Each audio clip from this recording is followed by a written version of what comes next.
Kakinada rural మండలం Ramanayyapeta APIC కాలనీలో గల అడబాల ట్రస్ట్ కార్యాలయంలో నారాయణ సేవా అధ్యక్షురాలు ఎం వరలక్ష్మి సౌజన్యంతో వృద్ధులకు దుప్పట్లు పంపిణీ చేశారు. ఈ సందర్భంగా వరలక్ష్మి మాట్లాడుతూ శీతాకాలంలో చలి తీవ్రత బారి నుండి వృద్ధులను కాపాడడానికి ప్రతి ఏటా గ్రామంలో పలు ప్రాంతాల్లో దుప్పట్లు పంపిణీ చేస్తున్నామన్నారు.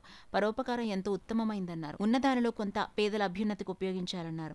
విశ్రాంత ఉపాధ్యాయులు నిమ్మకాయల వెంకటేశ్వరరావు మాట్లాడుతూ సమాజ సేవలో ఎంతో సంతృప్తి ఉందన్నారు. ఆ దిశగా ప్రతి ఏటా వేసవిలో పాదరక్షలు, వర్షాకాలంలో గొడుగులు, శీతాకాలంలో దుప్పట్లు నిరాడంబరంగా ఇలా పలు సేవలను అందిస్తున్న వరలక్ష్మి సేవా తత్పరత అభినందనీయమన్నారు. ఈ కార్యక్రమంలో అడబాల రత్నప్రసాద్ తదితరులు పాల్గొన్నారు.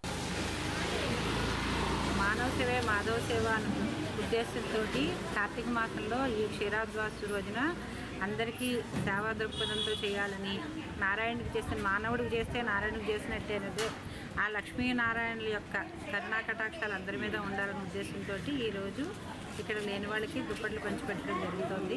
అందరూ మంచి సేవా కార్యక్రమాలతో ముందుకు రావాలని అందరినీ కోరుకుంటున్నాను. వృద్ధులకి, ఇంకా పెద్ద వాళ్ళకి, స్త్రీలకి, ఈ ప్రాంతంలో ఉన్నటువంటి రమణయ్యపేటలో ఉన్న ప్రాంతంలో ఉన్నటువంటి అందరికి కూడా దుప్పట్లు, అంటే చలికాలం ప్రారంభమవుతుంది కాబట్టి దుప్పట్లు వితరణగా అందరికీ కూడా అందజేయడం జరుగుతుంది. అలాగే ఎన్నో సేవా కార్యక్రమాలు వేసవికాలం వచ్చిందంటే గొడుగులు, చెప్పులు, ఇతరత్ర మధ్యలో ఎప్పుడు ఏమి కావాల్సిన ఇందాక చెప్పారు మానవ సేవే మాధవ సేవ అనేది దానికి మించిన గొప్పతనం లేదు. అటువంటి సేవాకారంలో నిత్యము ఉన్నటువంటి నారాయణ సేవా సంస్థ అధ్యక్షురాలైనటువంటి వరలక్ష్మికి మరీ అడబాల తరఫున వారి సభ్యులందరి తరఫున మనం ధన్యవాదాలు తెలియజేసుకుంటున్నాం.